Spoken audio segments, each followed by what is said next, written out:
Break के बाद एक बार फिर आपका स्वागत है। आप देख रहे हैं सियासी महासमर का सियासी रन और हम चर्चा करेंगे अब राजस्थान के एक और हॉट सीट चित्तौड़गढ़।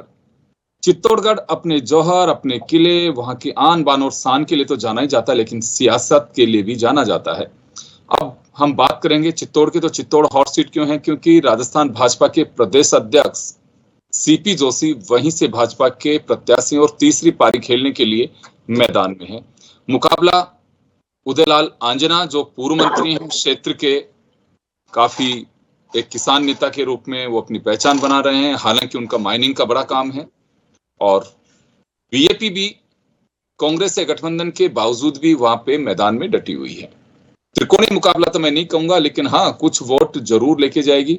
उन वोट का अब असर किससे होगा? क्योंकि आदिवासी बेल्ट भी, प्रतापगढ़ का जो एरिया है वो भी इसी क्षेत्र में जुड़ता है। तो चलिए, हमारे सहयोगी राजेश जोशी जी हमारे साथ में हैं और कांग्रेस से हमारे साथ महेंद्र शर्मा जी हैं, बीजेपी से सरवण सिंह राव हमारे साथ में जुड़ रहे हैं। राजेश जी, आपके पास आना चाहूंगा मैं। जब हम चर्चा कर रहे हैं उससे ठीक पहले योगी आदित्यनाथ का रोड शो सीपी जोशी के लिए रहा। वहां पे कई दिग्गज आ चुके हैं।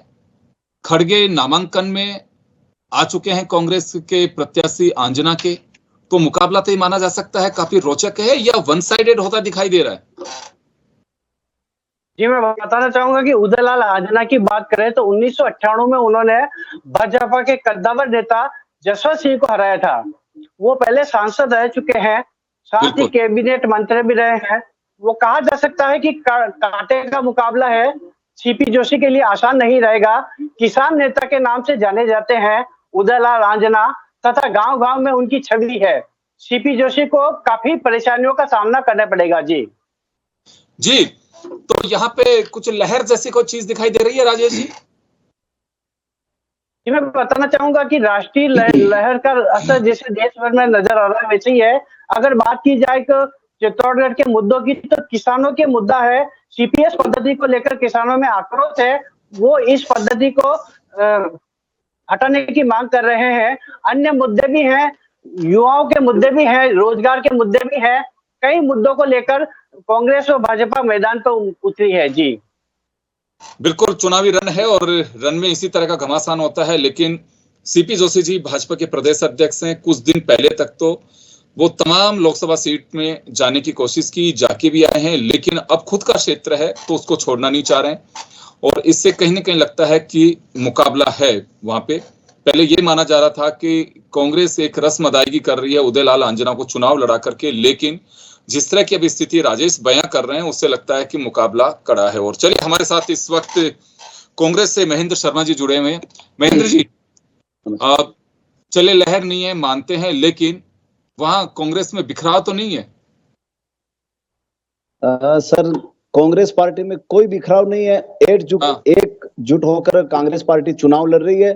जिला कांग्रेस कमेटी ने उदयलाल आंजना के नाम पर मोहर लगाई है जब एक बैठक थी तब, और राष्ट्रीय नेतृत्व ने उनकी बात मानकर उदयलाल आंजना पर मोहर लगाकर पूरे लोकसभा क्षेत्र में एक भारी उत्साह कांग्रेस कार्यकर्ताओं में भर दिया। और वो भारी उत्साह, आप जब नामांकन रैली थी तो कम से कम 50,000 आदमी वहां पर नामांकन रैली में उपस्थित थे। उससे ये साफ जाहिर होता है कि उदयलाल आंजना दिल्ली जा रहे हैं।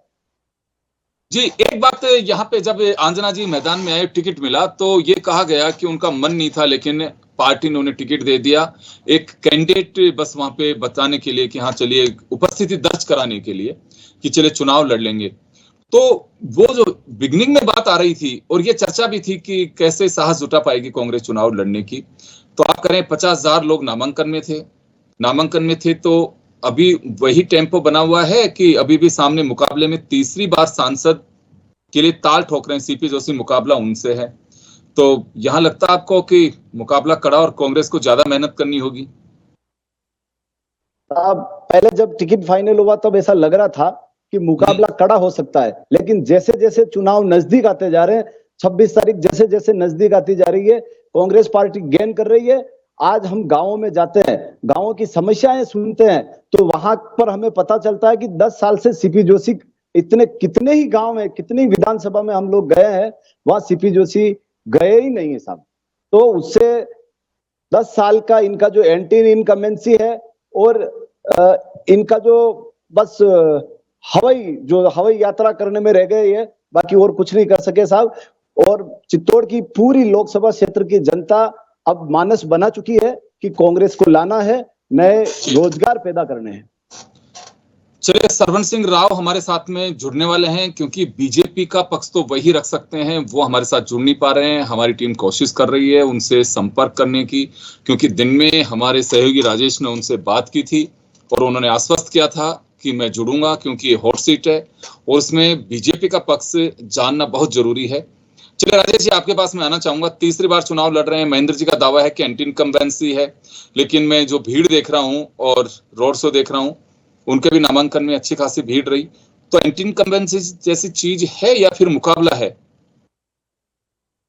जी, मैं बताना चाहूंगा कि अगर इनकी बात की जाए तो इसी प्रकार की कोई नजर नहीं आ रही है।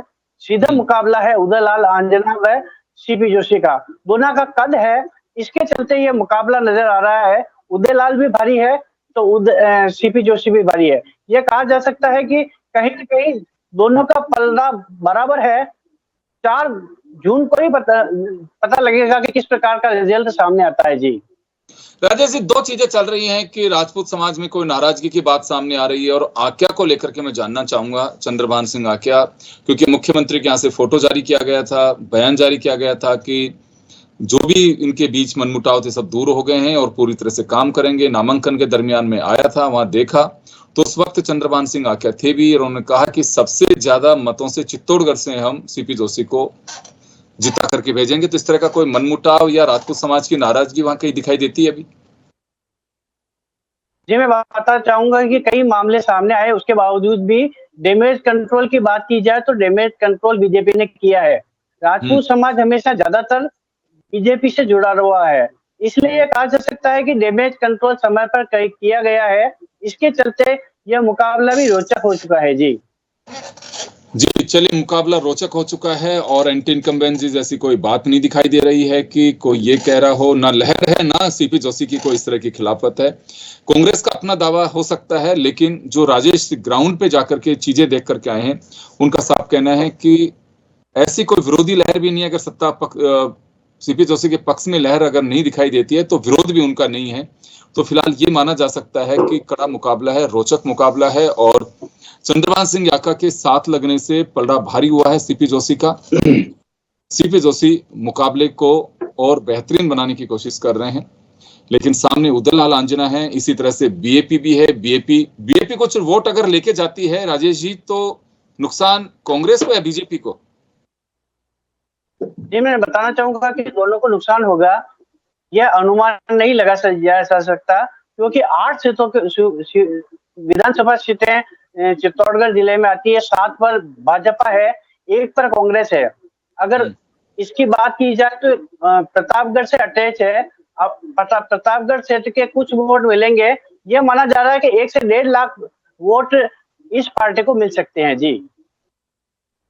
जी चलिए, दोनों को नुकसान पहुंचा सकते हैं, हमारे राजेश जी का साफ कहना है। और ये काफी कड़ा मुकाबला है। 18 कैंडिडेट यहाँ पे मैदान में हैं, जिसमें बीएपी के अलावा बीएसपी भी यहाँ से ताल ठोक रही है। कुछ क्षेत्रीय लोग और भी चुनाव लड़ रहे हैं। खैर, लेकिन मुकाबला मुख्य रूप